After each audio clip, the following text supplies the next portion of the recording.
Assalamualaikum warahmatullahi wabarakatuh. Bertemu lagi dengan saya dalam mata kuliah Perjanjian Internasional. Bismillahirrahmanirrahim. Semoga kuliah online kali ini memberikan manfaat untuk kita semua. Amin. Langsung saja akan saya mulai. Di sini saya menempuh mata kuliah Perjanjian Internasional. Secara umum akan saya berikan penjelasan mengenai apa itu perjanjian nasional.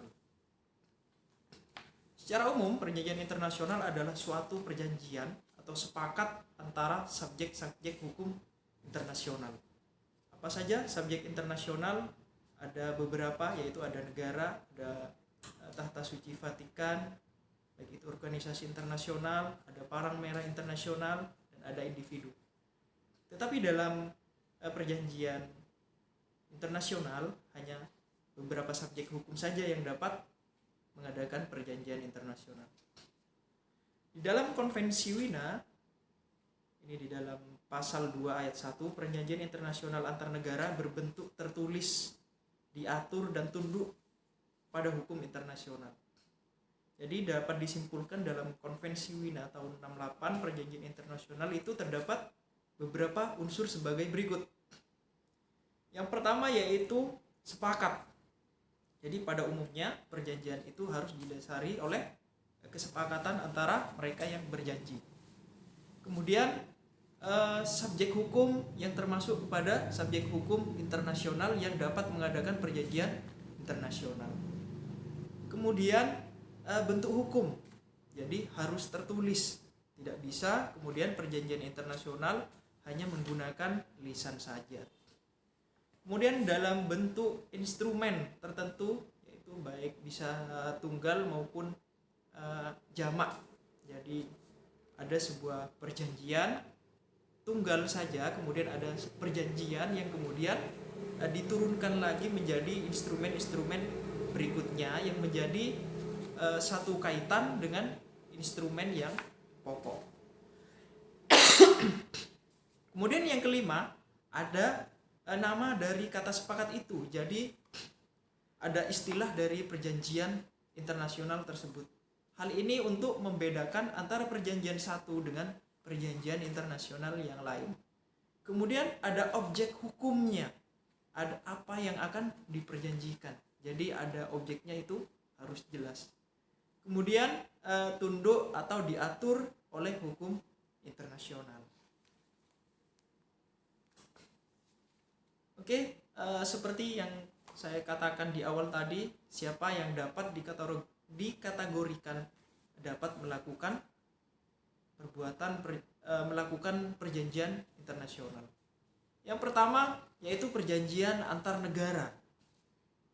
Jadi negara satu dengan negara lain bisa perjanjian bilateral, kemudian bisa perjanjian multilateral. Kemudian yang kedua, ada perjanjian antar negara dengan organisasi internasional. Jadi negara melakukan perjanjian internasional dengan organisasi internasional. Yang ketiga yaitu ada perjanjian antar organisasi internasional. Jadi organisasi internasional melakukan perjanjian dengan organisasi internasional. Kemudian ada perjanjian Tahta Suci Vatikan yang ada di Italia, itu merupakan pusat bagi umat Kristen Katolik. Nah, itu juga dianggap sebagai subjek hukum internasional. Dia juga bisa melakukan perjanjian internasional. Kemudian perjanjian negara dengan individu atau badan hukum yang bukan termasuk kepada perjanjian internasional. Jadi setiap individu ataupun badan hukum yang dinamakan, kalau di Indonesia itu dinamakan subjek hukum, yaitu orang dengan badan hukum, itu dikecualikan dalam perjanjian internasional. Jadi mereka tidak bisa melakukan perjanjian internasional. Akan tetapi mereka adalah subjek dari hukum internasional. Jadi tidak bisa melakukan perjanjian internasional, tetapi mereka adalah subjek hukum internasional.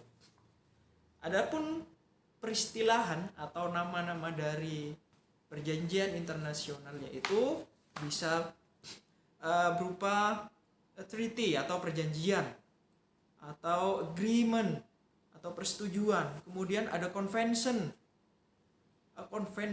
kemudian ada charter, kemudian ada covenant, kemudian ada declaration, kemudian ada protokol ya. Ada piagam, jadi charter ini adalah piagam, kemudian protokol surat-surat resmi yang dibuat yang memuat hasil perundingan. Baik, pembentukan perjanjian internasional itu ada 2 tahap.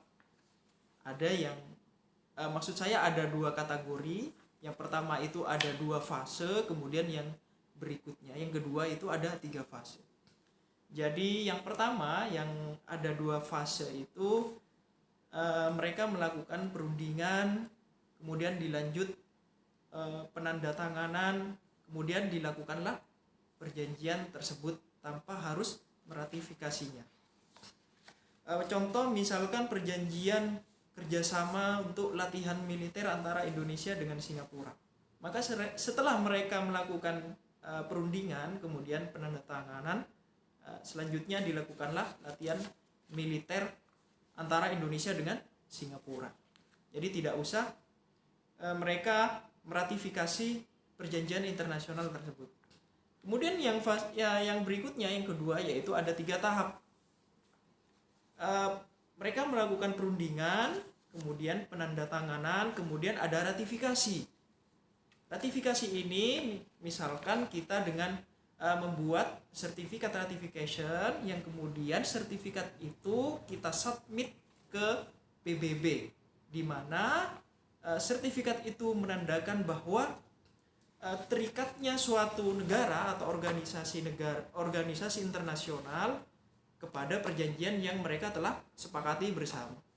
Jadi ada 2, ada yang hanya ada 2 fase, kemudian ada yang 3.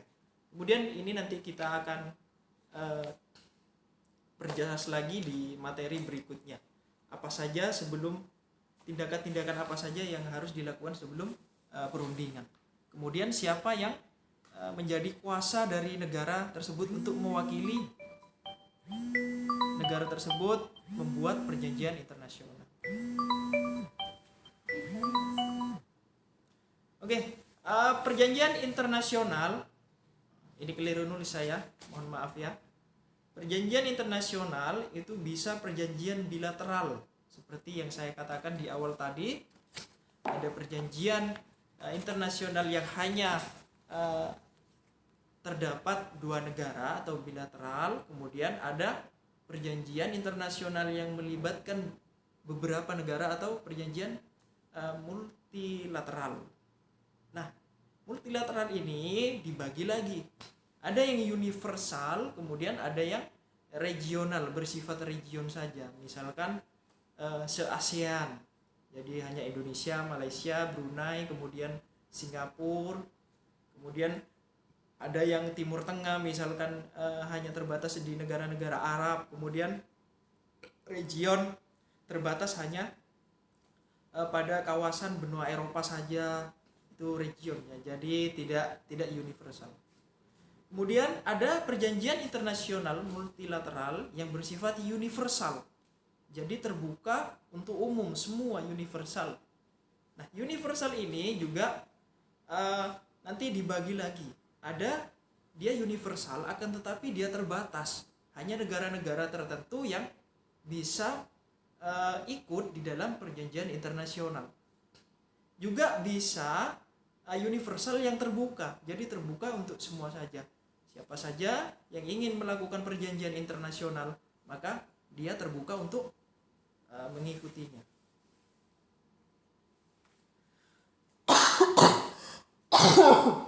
Oke. Baik, jadi ada klasifikasi perjanjian internasional. Di sini klasifikasi yaitu treaty contract dan law making a treaty. Perbedaannya hanya saja pada mungkin sifat aturannya. Jadi treaty kontrak ini hanya terbatas ketika kontrak itu dilaksanakan saja. Jadi lebih sempit artinya. Kemudian yang klasifikasi kepada law making authority itu kepada bisa lebih luas. Jadinya ada continue, ada keberlanjutan. Contoh misalkan suatu dua negara melakukan perjanjian internasional yang kemudian dari perjanjian itu bisa dijadikan hukum nasional di negaranya. Akan tetapi dari kedua klasifikasi ini memiliki konsekuensi hukum yang sama, yaitu hanya mengikat bagi mereka yang mengadakan perjanjian.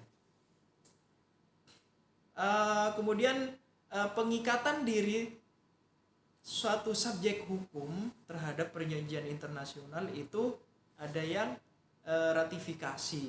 Kemudian dia meratifikasi perjanjian internasional tersebut untuk menyatakan bahwa mereka tunduk kepada perjanjian internasional yang sudah mereka buat. Kemudian yang kedua ada pengikatan diri berupa reservasi. Jadi mohon maaf ya, ini saya keliru ketik, seharusnya reservasi. Reservasi yaitu misalkan terjadi perjanjian internasional multilateral yang dimana di situ banyak negara yang menjadi peserta perjanjian internasional. Kemudian ada salah satu negara yang dimana itu harus memangkas poin-poin yang ada di perjanjian internasional tersebut dengan alasan bahwa mereka tidak sepakat kepada poin-poin yang ada di dalam perjanjian tersebut. Nah, ini jadi pengikatan diri mereka itu melalui reservasi. Apakah ini boleh? Boleh, sepanjang para peserta semuanya itu setuju dengan apa yang sudah direservasi oleh negara peserta perjanjian internasional tersebut. Karena dengan anggapan kata lain sudah mencederai kebulatan kesepakatan yang sudah dibuat secara bersama. Nah, contoh misalkan sudah sepakat misalkan tentang 10 poin. Kemudian ada salah satu peserta perjanjian internasional itu hanya mengambil yang poin-poin pokok saja. Katakanlah dari 10 poin itu dipangkas menjadi 5 poin. Nah, berarti negara tersebut berarti mau enaknya sendiri. Ini tidak bisa kemudian mereka mengikuti perjanjian ini. Nah, itu tergantung kepada peserta perjanjian internasional itu sendiri.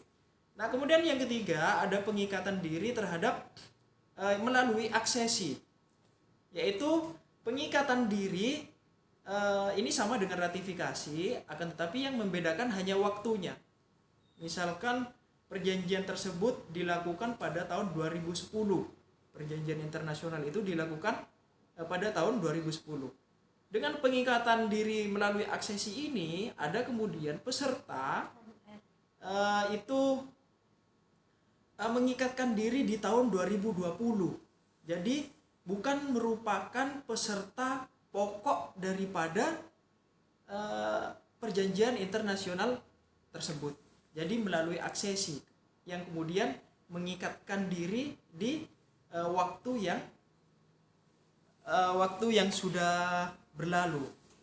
Jadi waktunya sudah berlalu dan sekarang menyatakan untuk tunduk kepada perjanjian internasional tersebut. Nah, itu yang dinamakan sebagai pengikatan diri secara aksesi.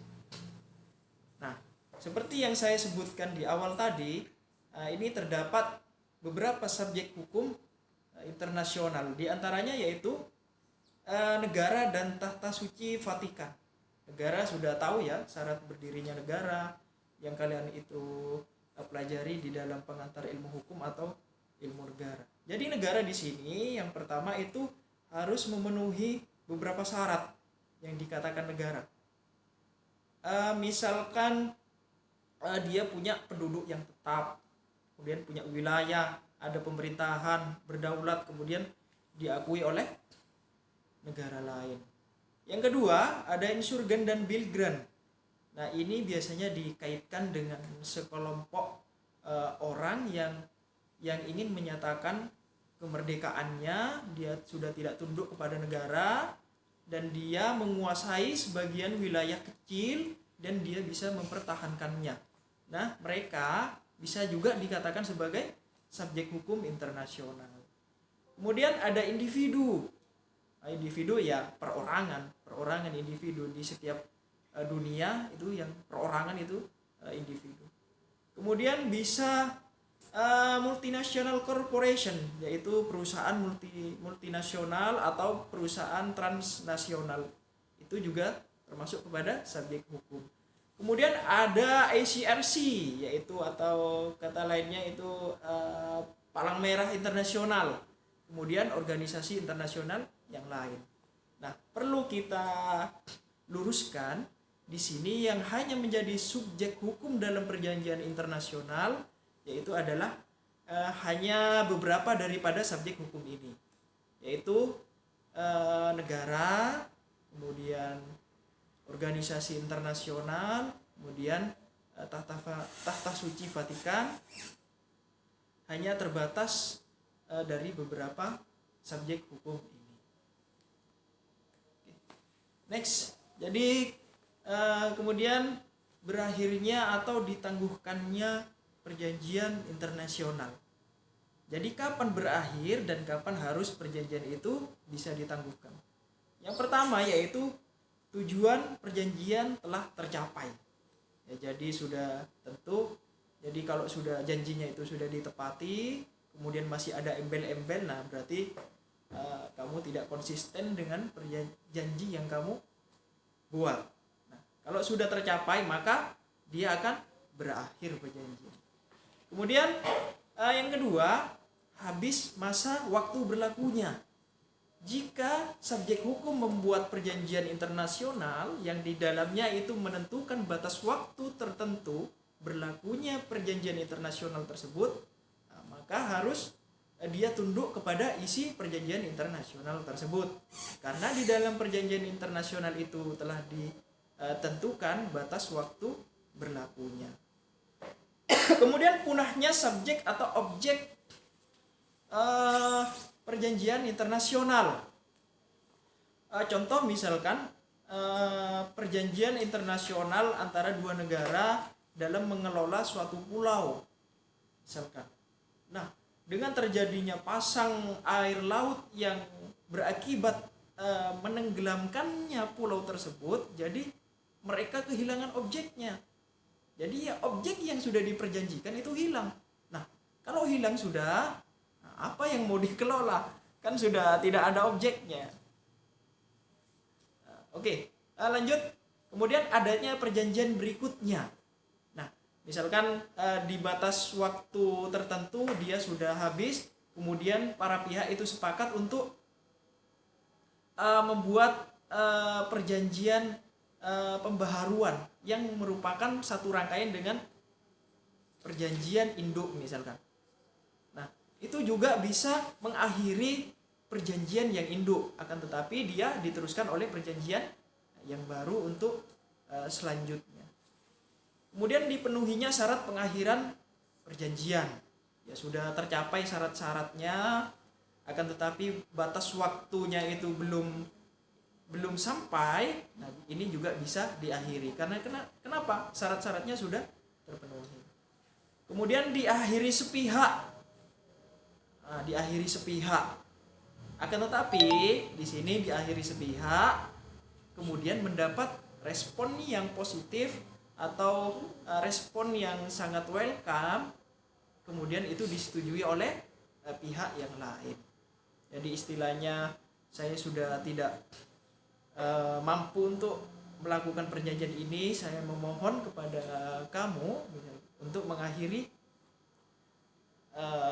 jalinan perjanjian ini misalkan. Nah, kemudian diiyakan, oke, saya setuju gitu. Nah, itu juga bisa mengakhiri sebuah perjanjian internasional.